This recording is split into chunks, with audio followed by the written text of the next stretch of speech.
Hi, my name is Jack, and I'm a member of the Women's Democratic Club of Utah. I'm here today in Murray Park with Sergio Sotelo. He is a candidate for West Jordan City Council at large. Sergio, it's so nice to meet you and be here with you today. And I would like to have you tell us a little bit about yourself and the office that you're running for. Thank you, Jack. It's pleasure's all mine to be invited to come before you guys. But let me start with that. I'm seeking to get elected into the city council at large. I'm a proud member of a union labor group, the IBEW, who represents the unions. So I've been an officer within that group, the IBEW. I was an exam board officer, and this year I recently got elected to be their treasurer.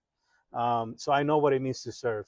And with the current political climate, the division that has been put out there, the constant attacks on the labor groups, I decided that the only way I'm going to change that is by being at those table discussions rather than to play defense at the end when we're being attacked. What made you become a candidate now? I'm glad you asked that question. Like I mentioned to you earlier, I'm a member of the IBW 354, the electricians union. Since I got involved with the group, or I became a member of that, one of the early mentors I had through that career tried to embed in me the importance of being part of the union beyond having a career or a job there, right? So I became really interested in what the unionism, the brotherhood was, understanding the governing documents, how do we do things. A lot of the times people come and join and don't necessarily are that active or want to be the face or at your face kind of person. I'm somewhat of that that character, or have that in me, to have the advocacy, have the courage to fight for the voice and represent those that feel a little bit intimidating of that kind of stage. And like I said, for 15 years, I've had many different mentors that told me that. I've been involved with my union doing just that. Whether it was being a steward, whether it was making sure that our inside agreement was being followed and whatnot. And I was active in the political realm within that group, right? Backing up different candidates for office and whatnot, interviewing them, seeing what I can do for them. I was out there just recently with all the attacks that the state legislator has had on labor groups. I was out there collecting signatures for the referendum on HB 267. Um, Listen, I don't. By all means, I don't want to send out the wrong message. I don't think union is the only way or the best way or whatnot. It has worked for me. I attended different trainings and whatnot, and I said, you know what? The only way I'm going to change this, the only way I'm going to give my brothers and sisters a shot at this and not constantly playing defense, is by being out there as a candidate and get elected into office and make sure that I'm at the table when these discussions are happening. I'm a big advocacy, big champion for information, for training, for teaching people, making sure that they are aware of what things are. You hear some, excuse my language, ignorant comments on things, or people just repeat like parrots what they hear and don't necessarily have the accurate information to substantiate or back that up. Whether it is you get this access to this service or not, and there's a lot that goes to it. There's a lot more to that. And one of my mentors actually said this: you're either at the table as the main course that's going to be in, or you're the one that's going to be carving and cutting that and passing that information out to make sure that your voice is heard. The voice of those that are underrepresented is heard. I'm just so impressed and so proud of you for doing that, because being a candidate is hard work. It costs time, it takes time away from your family, but you've decided that you want to be part of the solution and to represent other people who maybe don't have the time, the inclination to step forward into that leadership role. So, if you would tell us, what are the top issues that you feel that need to be addressed in West Jordan? One of the main issues is West Jordan is the third largest city in the state. That's behind Salt Lake in first place, West Valley second, and then West Jordan. With that growth has come obviously asking too much from the services being provided out there. One of them is being traffic, right? One of my key priorities is to look at solutions for that. Currently in West Jordan, we only have two main arteries that go north to south. That's the corridor and Bangalore Highway. They have done a lot of work in taking out the lights in Bangalore, but we do not have nothing going east to west. And looking at solutions for that is obviously starting at looking at some studies on how can we solve that on some smart signaling. There is a Taylorsville and Kearns out there on 5400 South have started or have now the flex lanes.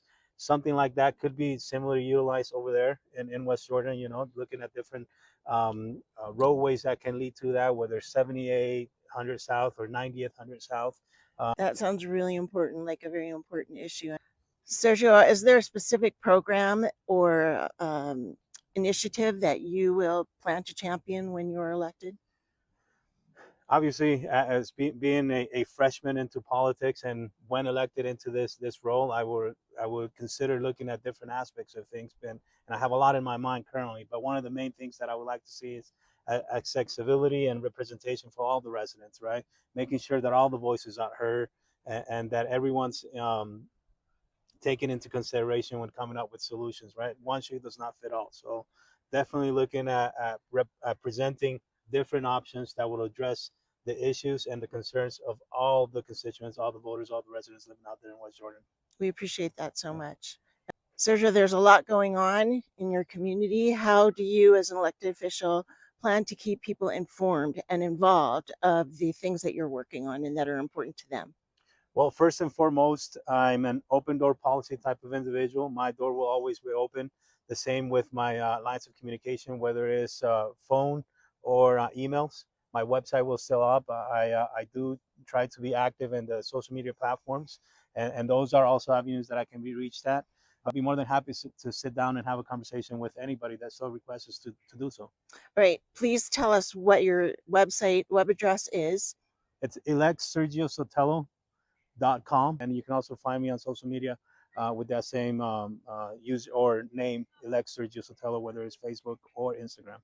Do you have any events or volunteer opportunities coming up that our audience might want to get involved with? We'll publish those on social media. I am out there every day knocking doors, introducing myself to the voters and addressing any concerns that they may have. Along with my wife, she's a big supporter of this, big pillar for this. So and now I'd like to ask you, I know you have a family, you have a son and a daughter, they're really involved in the community. What are some of the favorite places that you and your family like to go in your part of town? we really enjoy Jordan Landing. The theater there, that's the one we always attend to. Matter of fact, my wife has a one of those membership things where she gets discount and tickets and all that stuff. We constantly go out there, as well as we're patrons to the many restaurants and businesses that are there. That's probably one of our favorite, if not our favorite, shopping center that we typically attend. Oh, good to know. Yeah. Sergio, people are going to see your name on the ballot and they're going to try to remember what it is that you stand for. So if you could give me in one sentence what it is that you stand for and why people should vote for you. Accountability and transparency. That's my kind of policy that I want to run once elected into office. Make sure that we have a transparent budget. Make sure that, like I stated at the beginning of our interview, all the voices are being heard, not just a select few. Feel free to contact me. Open door policy type of guy, like I told you guys. So please come November 4th. I would love to come with your support, and make sure you check off Sergio Sotelo on that ballot. Sergio, you are the kind of politician that we want and need in our community. We want to remind you that participating in elections for your municipal candidates is really important. These are the people that affect your day-to-day life: traffic, housing, parks, recreation, and it's really important that we as citizens support those elections. The ballots are going to go into the mail on October 14th. You'll have a few weeks to get those in, but it's really important that you get them in as soon as possible. And for the Women's Democratic Club of Utah and my guest Sergio Sotelo, thank you very much.